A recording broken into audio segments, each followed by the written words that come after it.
I want to preface this P2P2 episode specifically with the fact that this video is my opinion and my opinion alone. So obviously it'll be a bit biased towards what I think based off what I've seen. Okay, now that that's been sorted, boom wow kapow, it's Bachelor time.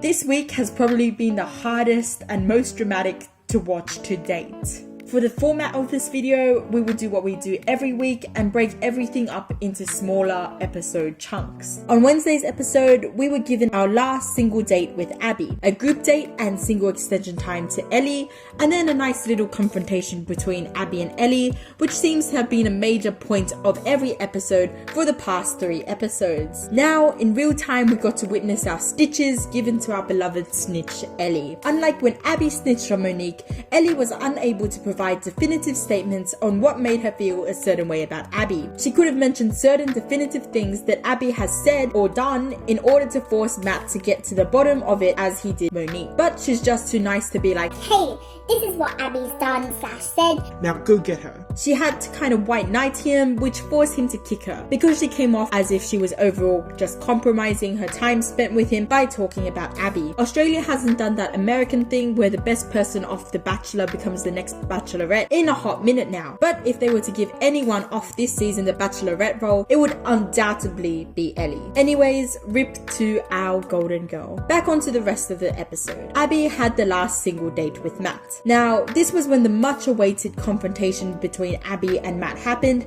and even though it didn't bring the results a lot of us were hoping for, honestly, Abby deserves some type of award for her comments about Instagram. Instagram? What is Ingram? I've never heard about this before. Is this astrophysics, Gemini, Sagittarius? Brilliant. Absolutely brilliant. Abby's single date, when removed from that confrontation, was honestly quite cute. Like, if you were to push away everything to do with Abby's character that I've already mentioned that I'm not keen on, then you're left with what seems to be a genuine bit of a spark. But it's hard to think about that spark when all it's built on is physical attraction and lies. I refuse to slut shame Abby or anyone for that matter, because honestly she can do her, but I don't think anyone can argue that these two have connected on any level that isn't physical, because they legit just haven't used any of their time to discuss bigger picture things, except I guess in the 2 minutes that Matt confronted her. This I think is a very good segue to Thursday's episode. Now, Thursday's episode we have our final 4 hometown dates. Going in order that they were shown to us, the first hometown date was Abby's date with Matt. I think there was no better example of what I mean by Abby and Matt having no connection other than a physical one than what is shown by this clip. This is how to see Brisbane for the first I know, time. this is Brisbane. You can see everything that's important, really. Yeah, what's important?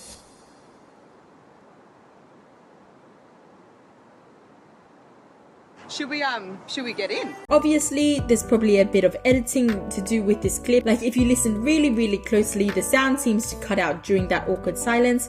But I mean, that really doesn't change anything in the long run. The editors at the very least want us to have this really weird opinion of her for a reason. Abby and Matt then move on to being introduced to Abby's family, and no doubt about it, Abby's family were really welcoming and open to him. But there's just one thing I find a teeny bit dodgy about this whole thing. My prediction that Abby's family would say something contradictory to Abby's statements did not actually come true. Instead, the opposite thing happened, where Abby's mum kept specifying that Abby was ready to settle down with one person.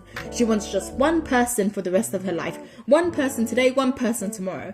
Why was her mum so adamant on this one person thing? Isn't that kind of a bit of a given the show? But then, if you look through the Twitter hashtag TheBachelorAU, you'll come across this screenshot of Abby replying to someone on Facebook. Obviously, it's not that hard to edit this to make someone look bad, but this tweet was tweeted during the show, so somebody had to have really quick editing fingers. And there's rumor that Abby's already moved on and is talking to both Billy off Max and Todd, the runner-up on Ali's season of The Bachelorette. So if Abby and Matt were to hypothetically end up together, they wouldn't have worked out anyways in the long run. Although I do have to admit there's a lot of screen time with Abby included, and it almost feels very overwhelming how many times we see her as compared to the other girls. Abby's date also spanned half an hour rather than the 15 minutes that Chelsea and Emma received. In saying that, I have one last revision to my final timeline, but I'll get back to that shortly. Anyways, back to the date.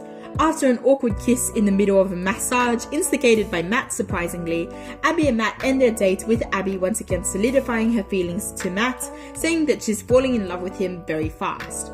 It's interesting to note that she's been saying she's falling in love with him for quite a bloody while now. If we use this statement that one of the bachelorettes of the US version said, the bachelor/bachelorette only gets to spend 60 hours in total with their winner, possibly even less because Australia doesn't regularly hold fantasy suite episodes. Then it takes up to 60 hours with someone to develop a casual friendship. The likelihood of someone falling in love given the time restraints on The Bachelor is quite slim unless you're a fast faller. But Abby takes this to the next level because she declared that she was falling in love with him even before we got to our final 5. That's even faster than Emma. Anyways, speaking of love confessionals, our second date was with Chelsea. This was by far my favourite date of the bunch. They had a really chill day out at the pub that really reflects what Chelsea does on a weekendly basis, showing Matt that it would be easy to truly be integrated in her life. Her family wasn't too rough with him, bar her sister, who did ask some hard-hitting questions in a good way. Chelsea also managed to tell Matt how she was feeling. Well, almost managed, that is. Honestly, I thought I just blanked out while watching the show because I am falling didn't seem like a full sentence, but she'll get there soon. I believe in her, especially given next week's preview showing us that she'll be able to finally say how she's feeling. Next, we had Emma. I'm going to quickly brush over Emma because she was eliminated, but low-key I feel so bad for her. Even though they only had 2 dates and she was already in love with him and came off an eensy bit desperate, imagine how soul crushing it must be to pour your feelings out to the man you love, to have him basically be like, gee whiz, thanks man, and leave you without even a kiss. Yikes on bikes. Finally, we had Helena.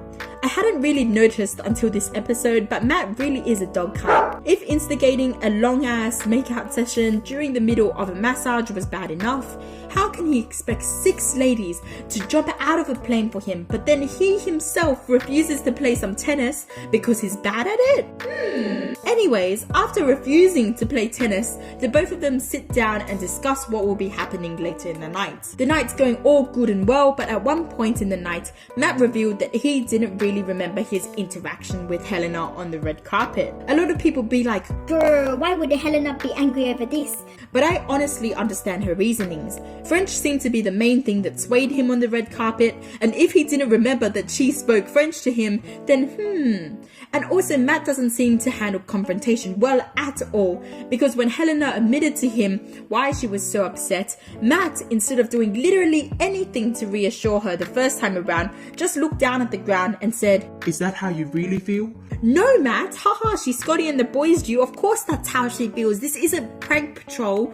Goodness. But honestly though, can't let Helena off the book completely either, because I love Helena. She's smart, intelligent, caring, and such a charismatic lady, but saying I can't over and over again doesn't constitute a personality. For the rest of her hometown date, she was the personification of the no way, haha, maybe, just joking, unless meme.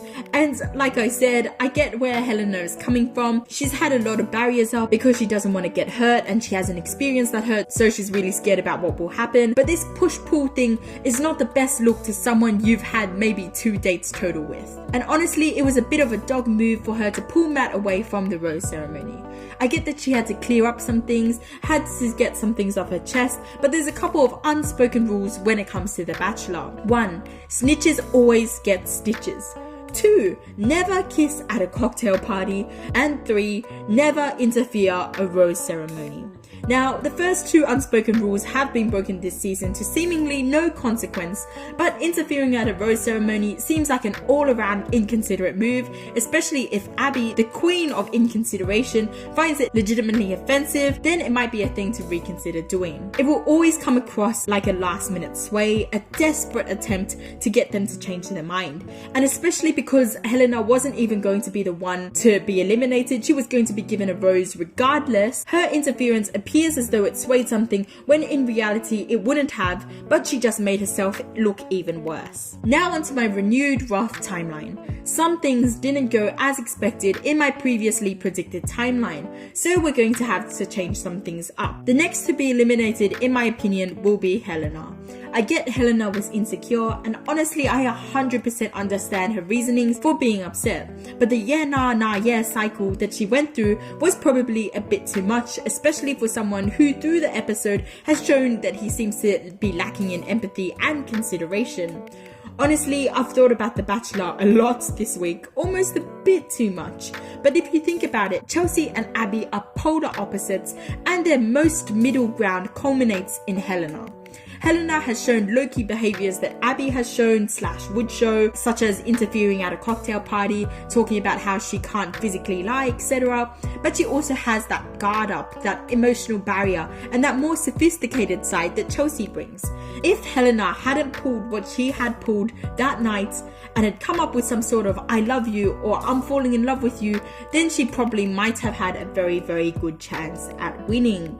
Because it's better picking the middle than compromising on either side. Anyways, with Helena gone, we're left with Chelsea and Abby. Another reason why I'm led to believe that they're the top two is because Chelsea allegedly had a hard time believing in Matt's attraction to her, given his attraction to Abby, and Abby being, like I said, her polar opposite, leaves Chelsea to force him to choose via ultimatum. If it's an ultimatum, it's a choice between two people, and if it's a choice between two people, they've got to be the final two. I 100% doubt that anybody except Chelsea will be the winner, so that leaves us with Helena gone first and Abby to follow. Now, I might be wrong on the order that Helena and Abby leave, but 100% Chelsea will be the outright winner, and we only have 2 episodes left to find that out for ourselves. Speaking of 2 episodes left, we're really nearing the end of this Bachelor journey.